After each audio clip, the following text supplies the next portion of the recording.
we're going to hear from Dr. Ngozi Oyewole, who is the president of Commonwealth Business Women Africa.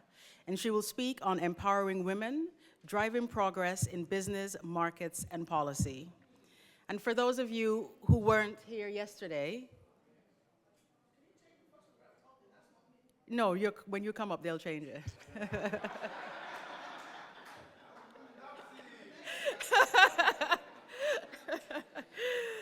So, for those of you who weren't here yesterday, I'd like to introduce you to Dr. Oyewole. So Ngozi is a dynamic, as you can tell, entrepreneur and leading voice for women's economic empowerment across Africa. As president of Commonwealth Business Women Africa, she leads a vast network advancing women's inclusion in business, markets, and policy. With over 20 years of experience, Ngozi is also the MD and Chief Executive of Noxy Limited, renowned for manufacturing office furniture and flame-retardant PPE for Nigeria's oil and gas industry.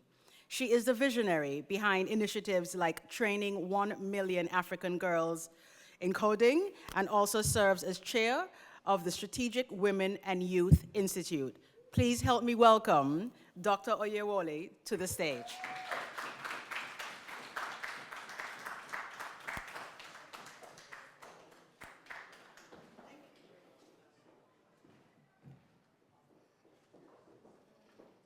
Great pleasure to be here. Out there with me is my DG, actually, so it gives me confidence. I hope I'm able to represent him because he's a huge policy advocate. So, and at the Manufacturers Association of Nigeria, I chair the Wood and Wood Sectorial Group of the Manufacturers Association of Nigeria. And then I represent the same organization as the vice chairman of the Industrial Training Fund, one of the parastatals of the Federal Ministry of Industry. The conversation today is not going to be so bad because we already had something that set the tone yesterday. So you may be listening. Some of the things I would say would be from our takeaway of yesterday. And so I will try and be formal. Distinguished leaders, esteemed guests, innovators, investors, and champions of sustainable development, I am honored to stand before you today at a defining moment for Africa, the Caribbean, and our interconnected global community. We gather here not just to exchange ideas, but to shape a new economic narrative, one in which African and Caribbean women are no longer at the margins of decision-making, but at the center of business, markets, and policy innovation. Today, we affirm a truth that can no longer be debated.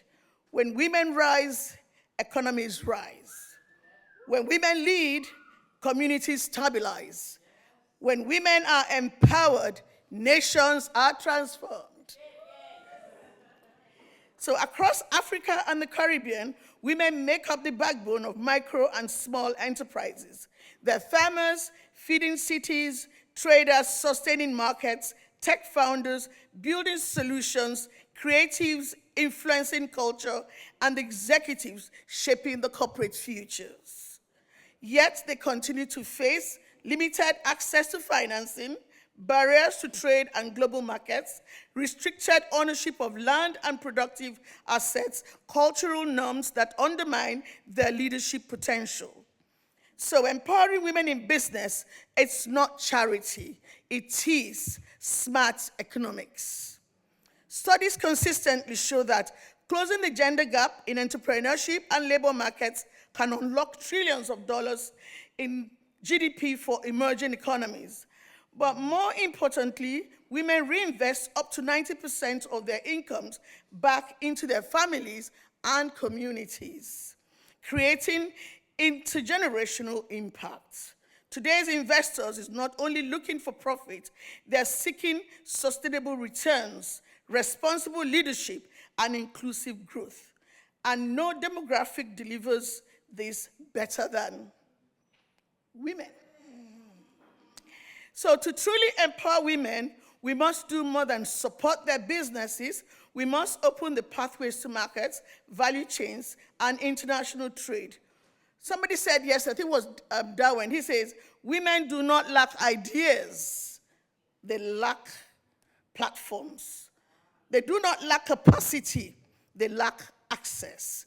Africa and the Caribbean stand at a strategic intersection of global trade, yet too many women are trading locally while the world trades globally. We must champion cross-border trade opportunities, export readiness training, access to digital marketplaces, regional collaboration between Africa and the Caribbean women-led enterprises. Through partnerships, sustainable investment, and diaspora linkages, we can build a shared economic ecosystem where women-owned businesses scale beyond borders and where our markets speak to each other with confidence and equality. For progress to be lasting, women must not only participate in business, they must shape the policies that govern business. Women must be at the decision-making table. You can't talk about a woman without having her on the table. And I tell you women, thank you very much. I tell you women, when you get to that table, shake it. On regulatory boards, they must be on regulatory boards, they must be in investment councils, they must be in national assemblies and in continental economic forums, in the rooms where policy is drafted, debated, and implemented. No sustainable development agenda can succeed if half of its population is excluded from the architecture of power, women. Women bring a leadership style that is collaborative, transparent, and future-focused, exactly what sustainability demands. Empowering women in policy is how we build institutions that endure markets that are equitable and growth that is inclusive. Africa and the Caribbean share a history of resilience and a destiny of prosperity. We are connected by culture, creativity, and courage. If you want to know, ask David. He and I are brother and sister. We are united, and of course, Carol is my sister-in-law. We are united by the power of our women, the richness of our resources, and the brilliance of our youth. And together, we can build sustainable industries, green investment ecosystem, women-led innovation hubs, regional value chains, climate-smart economies, stronger diplomatic and economic cooperation. This summit is not a conversation, it is a commitment. A commitment to invest in women, a commitment to integrate our markets, a commitment to create policies that uplift, not restrict, a commitment to build a sustainable future together. And so this morning, our call to action is to every investor here, invest in women. To every policymaker, legislate with women. To every partner, build with women. To every woman listening, rise with confidence because the world needs your leadership now more than ever. No more suffering from imposter syndromes.